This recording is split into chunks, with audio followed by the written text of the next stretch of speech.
This is the second episode of my vintage cube draft strategy, and today I'm going to be talking about Storm in vintage cube, and it's a deep dive on all the things you have to think about and what you want to prioritize while drafting Storm. So first of all, I don't think that this is an archetype that's going to give you a high win percentage, but it is a very good archetype. So and it can feel very rewarding when you draft it and win, because it's a very hard puzzle to solve, but it can also be very powerful.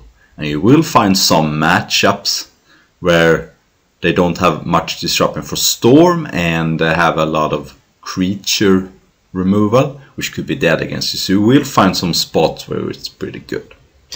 Okay, so what kind of things do you want to draft highly when you're drafting vintage cube Storm? And the first thing is mana. Mana is the absolute most important thing in a Storm deck, because your deck doesn't function without a lot of extra mana acceleration. And the reason is that you want to be casting a lot of spells in the turn you want to go off, so you need the mana to do that. It doesn't matter if you have a full stocked hand if you can't cast a lot of spells in the same turn. So what kind of mana do you want in a Storm deck? And obviously the power 9 is awesome, especially Black Lotus, but all of them are good. The thing is that everyone takes these cards highly, so you'll have to first pick these if you want to get them. But you should first pick them, and if you see another card that's good in Storm, you're going to want to be hope to wheel them. So even though you have a Storm deck where you really want like a Time Spiral because it's awesome, but it is also a Mox in the pack, I will usually try to take the Mox and try to wheel the Time Spiral. So prioritize the power 9 very highly. Don't, even though they may be a more important card from your deck, I would prioritize them. There's also Lotus Petal, fantastic card in Storm, because oftentimes you're going off in one turn, so it doesn't really matter that you're down a card. And the nice thing about Lotus Petal is that it can be played from the graveyard, so it can sometimes even be better than a Mox. You have cards like Yawgmoth's Will to play it again. And it also doesn't get picked that highly because people don't like it outside of Storm. So I think Lotus Petal is an awesome card for Storm. You also have Lion's Eye Diamond, another card that people usually don't pick very highly. This one you have to work a little bit to work, but if you have like Time Spiral, a card I'm going to get to later, you can crack Lion's Eye Diamond in response to Time Spiral. It is awesome with Yawgmoth's Will, because you can crack it before Yawgmoth's Will and after. And now there is another little small texture of cards, and that is the rituals. And I'm talking about Dark Ritual, Cabal Ritual, Pyretic Ritual, Rite of Flame. And they are a little bit worse because they require you to be a certain color that is not blue. Blue is, again, as usual in Vintage Cube, the main color for Storm decks. But if you have the mana, they're pretty great, and Cabal Ritual is another card that makes Lotus Petal even better.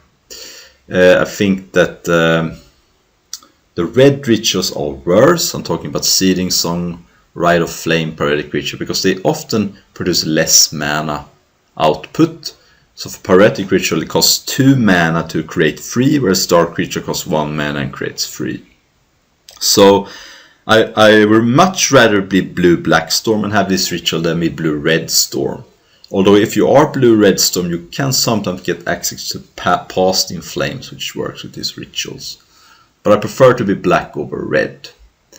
We're going to talk a little bit about the colors later, and black also gives you access to some more powerful cards, whereas red does get some. And the next subset of mana is the High Tide and its friends. So High Tide is a card that costs 1 blue mana, and it means that all your islands create 1 blue mana more for the turn. So it works with dual lands. You have to be careful to look if your dual is a Botanical Sanctum. Doesn't work with High Tide. If it's a Tropical Island, it does. If it's a Triome, a Cycle land, it works. And if it's like a Pain land, if they are in the cube, it doesn't work. So if you want to play High Tide, you have to take note of the land situations, and I would prefer to be very heavy blue to play High Tide. But if you have High Tide, it works very good with cards like Frantic Search, Time Spiral, Heartbeat of Spring, and Turnabout. So High Tide is a card that can do a lot of work for you. When you're playing with High Tide, you should of course try and top your non-islands to cast it. If you got a blue Mox, use that to cast High Tide so it doesn't mess up your islands. Or if you have a Botanical Sanctum, use that to cast High Tide. And the next thing is how much mana do you want? And I think I want at least 10 mana accelerations when I'm playing Storm. It's not always possible to get that many, but if you do that, you can really do some nice work, because it doesn't take much card draw to go off if you got a lot of mana, because some of the card I'm going to get to in a second does allow you to draw a lot of cards. So mana is the most important thing. Your deck doesn't function without it. Next thing is card draw. This is also a very key component to a Storm deck, because you usually want to have a lot of cards to be able to cast all your rituals and build up Storm count, casting a lot of cards. And I want to say that card draw, when you're playing a Storm deck, you don't need to have any cards left in your hand to win. Like if you're playing a control deck, you want to have to answer all your opponent's threats and get extra cards. In Storm, you want extra cards so you can build up Storm and win. You don't need it to control. So you don't really care if the card draw is global, mutual. So some of the most powerful card draws in Storm deck are cards like Time Twister and Wheel of Fortune. You don't care too much that your opponent is drawing a lot of cards too. So these are much better in Storm than they are in control decks. I mean, a control deck doesn't usually even want to play Time Twister, but in Storm loves Time Twister because you don't care how many cards your opponent draws. So there's also cards like Factor of Fiction, Night's Whisper, that gives you extra card and resources.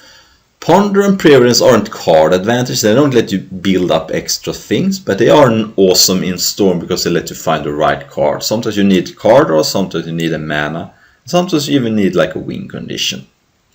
So that is the card draw. Very important. I think I want at least 5 or 6 ways to draw extra cards, but ideally you want them to be global. And the next time we got cards are some of the best cards in the Storm deck, because they are kind of hybrid cards. So these are cards that are both mana advantage and card draw if you work a little bit for it. So I'm talking about Yawgmoth's Will is one example. Yawgmoth's Will lets you recast your graveyard for the turn. So it can both let you recast all your rituals, and it lets you access extra cards. So when you're casting Yawgmoth's Will, you often don't have a problem getting enough cards to win, because it lets you replay all the cards from your graveyard, that's extra cards, and it lets you recast your mana. So Yawgmoth's Will is again a card that doesn't work if you don't have mana acceleration. You need to have mana acceleration to have Yawgmoth's Will do anything. But if you do, it can be the best card in your deck. Another hybrid card is Time Spiral. Time Spiral very often adds mana to you. It's 4 blue for a sorcery that lets you each player reshuffle graveyard and hand and draw 7 new cards, and you untap 6 lands. So very often you can get extra mana with Time Spiral. I already talked about how you can crack Lion's Eye Diamond in response. You can also cast High Tide before. You can have Heartbeat of Spring to add extra mana. And also you can cast a lot of rituals before Time Spiral, and you get to keep the mana, and then you should have enough cards and mana to win. And a third card is Mind's Desire. This is a little less good than the other two because it has a lot of randomness to it. It lets you shuffle your library and cast the top card of your library for free. And you can sometimes whiff with this card, but if you're building a big Storm count of like 8, 9 or 10, you can often find some way to win. It also makes cards like Emrakul more viable win conditions, because then you're hard casting it and getting the extra turn. Okay, so I've talked about mana number 1, card draw number 2, and hybrids number 3. Number 4 is win cons.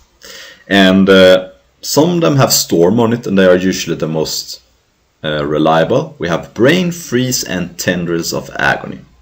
And they are, some would say, not strictly necessary. You can win without them, but they make life much easier to know that you're digging towards this special card. So Brain Freeze is an instant for 1 and a blue that lets you mill a player for free.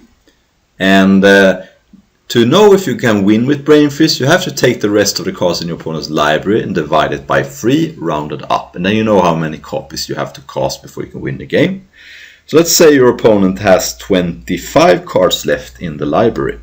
You divide 25 by 3 and divide it up, and then you're reaching the conclusion that it's 9 copies of the Storm you need.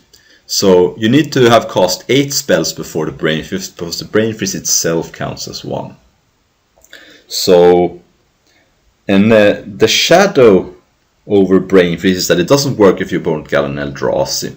So if your opponent has an Eldrazi, you can be in a rough spot. You can sometimes still win by having some way to make your opponent draw cards at instant speed, like Memory Art, something you can ancestor your opponent. But you'd also then need to get lucky with how you, in what order you're hitting the mill.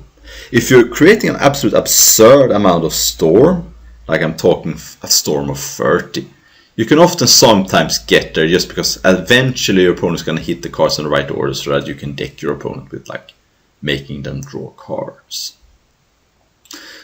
But Tendrils is the second one. It often kills a little bit less reliable than Brain Freeze. You need a little bit more copies, but your opponent can't mess you up with an Eldrazi. So I should say it is more reliable, but it usually takes a little bit more Storm.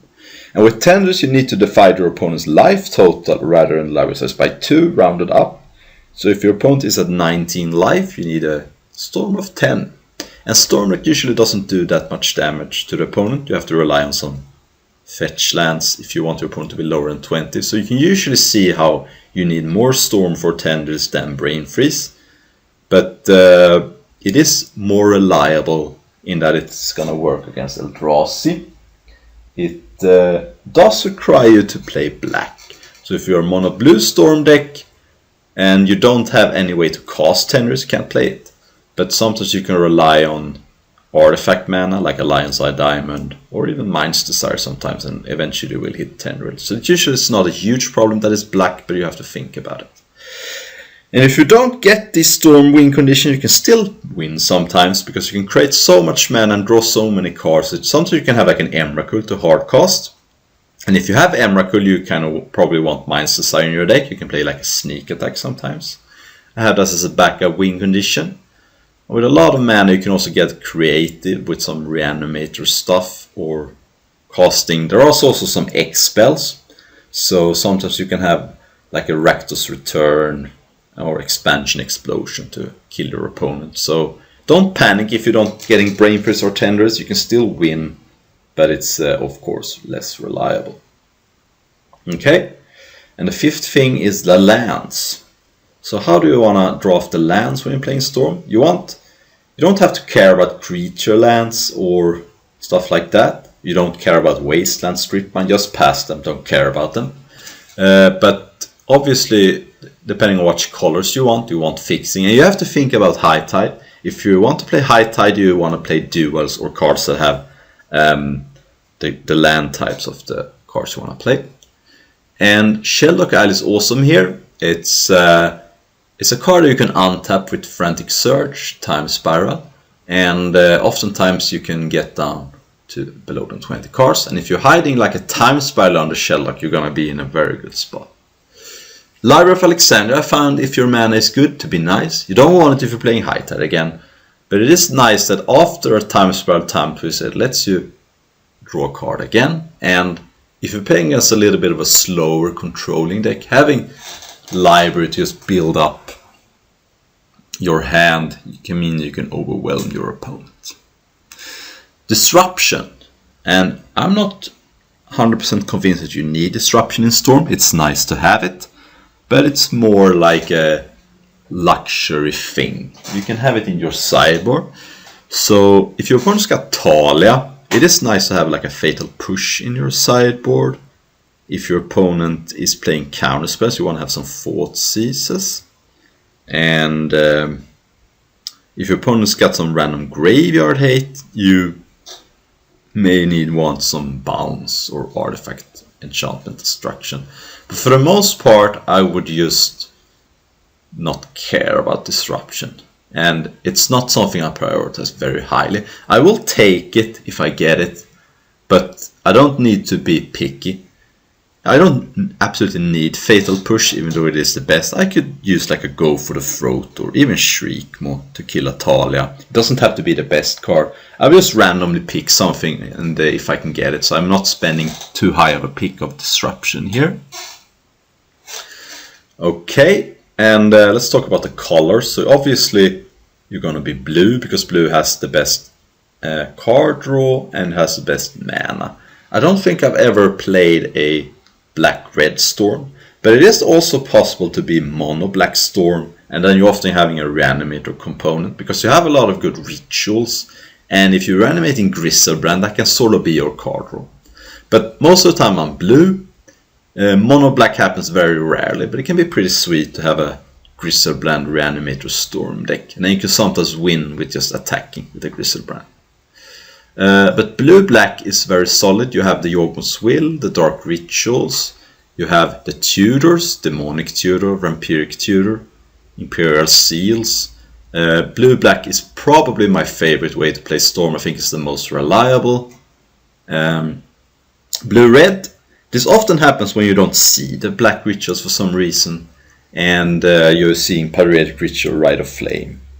Red has some good cards though, in Wheel of Fortune and Mana Flare.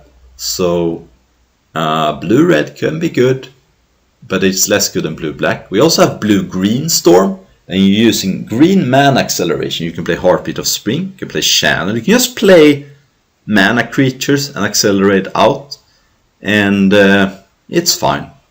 I don't think I've ever played blue-white Storm. I don't really see what white gives me. Alright, so some tips when you're playing Storm. Main tip is don't be afraid and just go for it sometimes. You're playing a deck that is a glass cannon. If your opponent's got open mana, ask yourself if things really gonna get better if I wait. And if the answer is no, you should probably just go for it. And you're not playing a control deck, you're not looking to answer your opponent's stuff. You're just going to have to try to power through most things. You can tweak your sideboard with creature removal, disruption, with discard, but most of the time don't be afraid. You are playing a very fragile deck and you should just try and go for it. Okay, next up is to thinking about your mana and which cards and how to increase your mana. So Dark Ritual, for example, a very easy risk is that it's +2. High Tide is plus X minus 1, where X is the number of islands you have. And X minus 1 can be X if you can use some other blue mana to cast High Tide. So let's say you have 4 islands in play. You're using one of the islands to cast High Tide, so it gives you 3 extra mana. Because 4 minus 1 is 3. Single card discussion. Memory is a card I don't like. It is 5 mana to make both players draw 7 cards, but the 5 mana is just too much, like compared with like Time Twister. Also, you don't get to reshuffle, so you have to use the cards right away. So it's a lot of clunkiness. And I can say the same thing about Yawgmoth's Bargain. Too expensive. If you have to play this card, fine, but don't expect good stuff for them. Another card I don't like is Baral. The reason is that it turns on your opponent's removal.